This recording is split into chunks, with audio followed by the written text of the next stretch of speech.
बिस्मिल्लाहिर्रहमानिर्रहीम। अस्सलाम वालेकुम। भाई ये सितंबर का महीना है ना, तो इससे हमारी जो है 2 जंगों की यादें जुड़ी हुई हैं। तो हमने कहा चलें आपको अपने तजर्बात से आगाही दिलाएं। सबसे पहले बात करूंगी मैं 1965 की जंग की। 1965 की जंग हुई तो मैं मैट्रिक पास किया था, हमारा रिज़ल्ट निकला था और फर्स्ट ईयर में नया नया एडमिशन लिया था।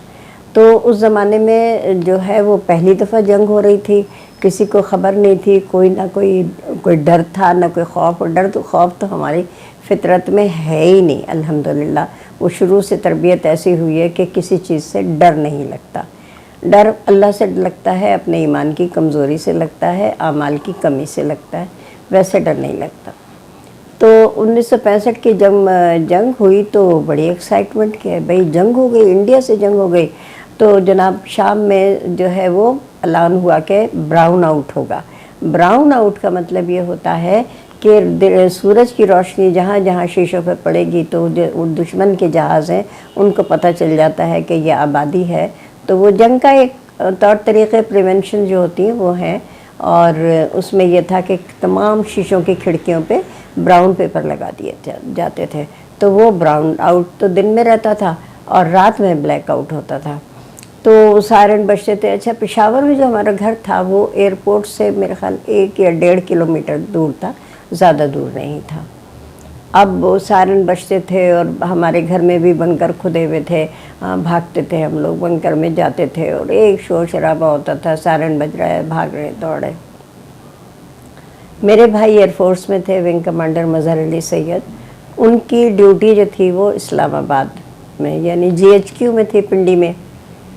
तो वो वहाँ पे अपने फ़राइज़ अंजाम दे रहे थे और भाभी और बच्चे जो हैं वो कराची गए हुए थे, क्योंकि भाभी के छोटा बच्चा पैदा हुआ था, आदिल।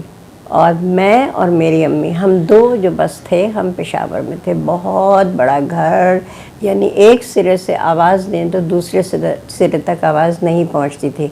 घर की बिल्डिंग बड़ी नहीं थी, लेकिन लॉन्स जो थे, जो जगह जो थी वो इतनी वसी थी कि बहुत बड़ा था। बहरहाल तो मैं और अम्मी थे। तो उसी दिन भाई का फ़ोन आया और वो कह लगे तुम अम्मी और तुम फ़ौरन अपने बैग लो और जो है यहाँ पिंडी चले आओ। पिंडी में हमारी खाला रहती थी। मैं और अम्मी फ़ौरन हमने बस में बैठे और हम पिंडी चले गए उसी दिन रात को, क्योंकि भाई ये बताते थे कि जो जहाज़ का हमला होता है ना, ये रेड जो होता है वो पूर्णमासी को होता है या असर के वक्त होता है। तो पूर्णमासी कहते हैं 14वीं के चांद को। जब पूरा चांद होता है तो शायद एयर पायलट जो होते हैं इनको दिखने में टारगेट आसान लगता होगा, या वल्लाह आलम, ये तो टेक्निकल चीज़ें हैं जो फ़ौजी ही जानते हैं। तो हम लोग खैर वहाँ चले गए। अब उसी रात को हमारे घर के सड़क पार सामने स्क्वाड्रन लीडर मूसा का घर था। उतने ही वहाँ सारे माल रोड पे बड़े बड़े ही घर थे। तो जनाब वो सायरन हुआ और मूसा साहब की पूरी फैमिली नंगे पैर और बगैर दुपट्टे से, ये थोड़ी देखते थे हमने क्या पहना है, जूता है, चप्पल है, दुपट्टा है, मोज़ा है, ये थोड़ी देखते थे।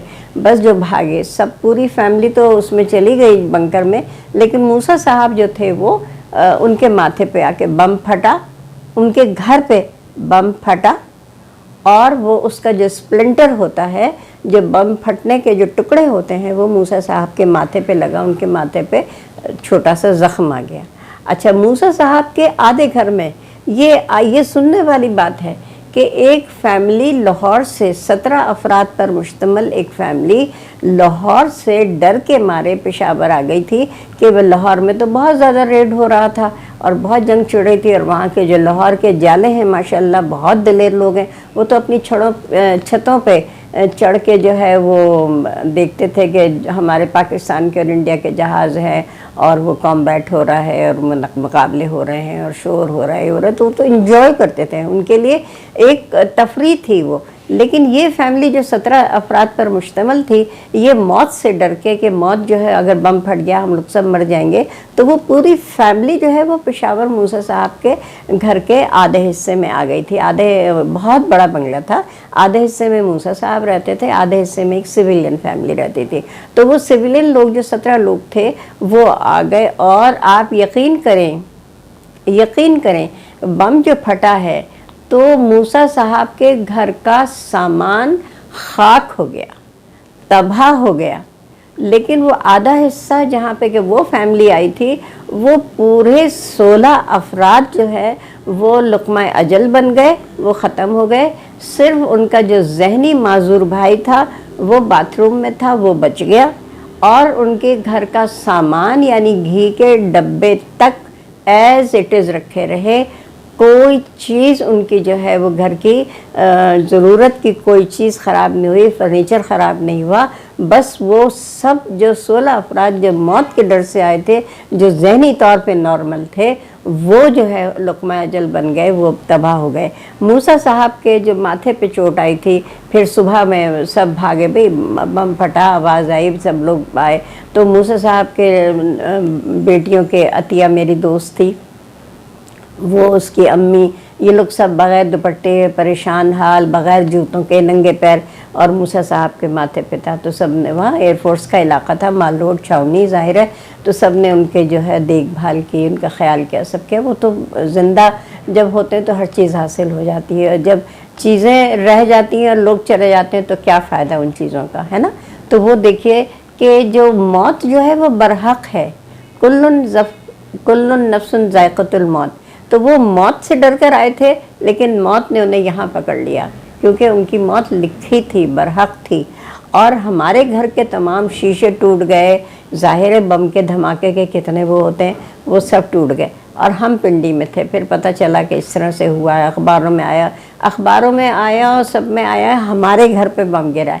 अब हमारे रिश्तेदार जो थे दूर दराज थे, कराची में थे, कहाँ थे, वो सब परेशान, फ़ोन कर रहे हैं, परेशान हो रहे हैं। लेकिन अल्हम्दुलिल्लाह के हम बिल्कुल, मैं और अम्मी बिल्कुल महफूज से पिंडी में थे, और भाई तो ज़ाहिर है GHQ में थे, उनको तो सारा हर चीज़ का पता था। और उनके जो पेशबंदी थी कि भाई पूरनमाशी को हमला हो सकता है, तो वो हमला हो गया। तो वो लेकिन हमारी कोई जानी नुकसान नहीं हुआ, कोई माली नुकसान नहीं हुआ। मूसा साहब का सामान तबाह हो गया, कोई बात नहीं। आज भी वो ज़िंदा हैं, कनाडा में हैं, माशाल्लाह खुशहाल हैं। उनकी बेटी अतिया जो है वो भी माशाल्लाह बहुत अच्छी पोस्ट पे कनाडा में है। तो ये देखिए, तो ये था हमारा, और हमारा जो उस वक्त जज्बा था वो ऐसा जज्बा था कि जी जान से हम अपनी फ़ौज के साथ थे, और हम ऐसे ही लगता था कि जैसे हम भी मुजाहिद हैं, हम भी जंग में हैं। मेरे पास सोने की बालियाँ थी, तो मैंने वो फ़ौजियों के लिए, वो होता है ना फ़ंड इकट्ठा करते हैं, तो मैंने उसमें, मेरे पास कीमती तरीन चीज़ वही थी, वो मैंने उसमें दे दी। तो हर एक का ये हाल था कि बस हम अपनी क्या चीज़ जो है वो दे दें, और अपनी फ़ौज के जो है दम कदम उनके साथ जो है वो खड़े रहें, दिल से भी और दिमाग से भी, और जानी माली हर तरह से हम साथ थे। और वो देख लीजिए, पूरी कौम जो है वो मुत्तहिद थी। उस ज़माने में ना कोई चोरियां हुई, ना डाके पड़े, ना अगवा हुए, ना कत्ल हुए। चोर, डाकू, लुटेरे जो हैं ये भी अपनों ही को लूटते थे जबकि अमन होता है, लेकिन जब दुश्मन से मुकाबला हो तो उस वक्त फिर सब एक हो जाते हैं, एक दीवार बन जाते हैं, और अपने कौम, अपने मज़हब, अपने मुल्क, अपने वतन के लिए बिल्कुल मुत्तहिद हो जाते हैं। और जान देने से और जान लेने से भी जो है वो उनको कोई एतराज़ नहीं होता।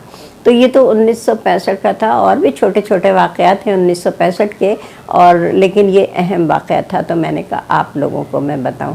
उसके बाद 71 की जंग हुई। 1971 की जब जंग हुई तो मेरी शादी हो चुकी थी, और मेरा बेटा 1 महीने या 1.25 महीने का था।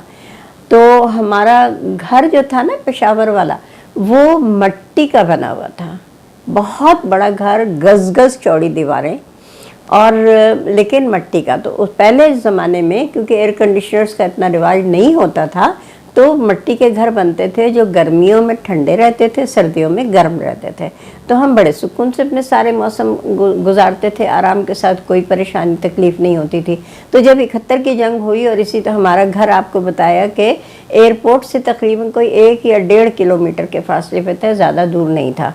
तो वहाँ भी इसी तरह से जब सायरन बजे तो सब भागे हम और उसमें बंकर में घुस गए। तो जहाज़ उनका, इंडिया का जहाज़ आया और उन्होंने स्ट्रैफिंग की। स्ट्रैफिंग क्या होती है? जहाज़ से गोलियां बरसाई जाती हैं। एक तो मिसाइल होते हैं जो है ना, बम होते हैं जो भेजते हैं, फेंकते हैं और तबाही मचती है, बम फेंकते हैं, मिसाइल्स फेंकते हैं ये। लेकिन मिसाइल तो ऊपर फेंकते हैं, दूर भी फेंकते हैं, फास्टर से फेंकते हैं, लेकिन बम जो है वो फेंकते हैं और या फिर स्ट्रैफिंग करते हैं, छड़ छड़ छड़ छड़ जैसे बौछार होती है ना, इस तरह। तो हमारे घर पे भी हुई, आपको मालूम है, हमारे घर पे भी हुई। और इतनी बड़ी बड़ी गोलियां होती हैं, मेरे पास 6 गोलियां थी और मेरे घर जब चोरी हुई तो कोई जो है मेहरबान वो भी ले गया। तो वो हमारी जो दीवारें थी ना उसमें धंस गई थी, इस तरह से हमारे कब्जे में आई, वरना कोई हमें लाके उन्होंने थोड़ी दी थी। तो वो जब हम बाहर निकले और देखा तो वो दीवार में मिट्टी की दीवारें थी, उसमें वो धंसी हुई थी। तो वो देखिए फटी नहीं। आप अल्लाह की ये शान देखिए कि वो 6 की 6 गोलियां जो हमारे घर की दीवारों में पेवस्त हो गई थी वो एक भी नहीं फटी। अगर वो फटती तो जाहिर है कोई नुकसान हमारा होता, माली होता या कुछ। हम तो खैर बंकर में थे, अल्लाह बचाने वाला है। तो वो इसमें से कोई भी गोली जो है वो ब्लास्ट नहीं हुई, फटी नहीं।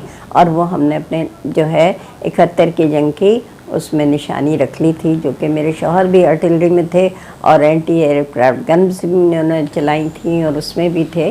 तो इस वो हमारे पास निशानी थी और उसकी शील्ड भी है, सब कुछ है हमारे पास। बल्कि हाँ, आज मुझे अपनी वो शील्ड रखनी चाहिए थी।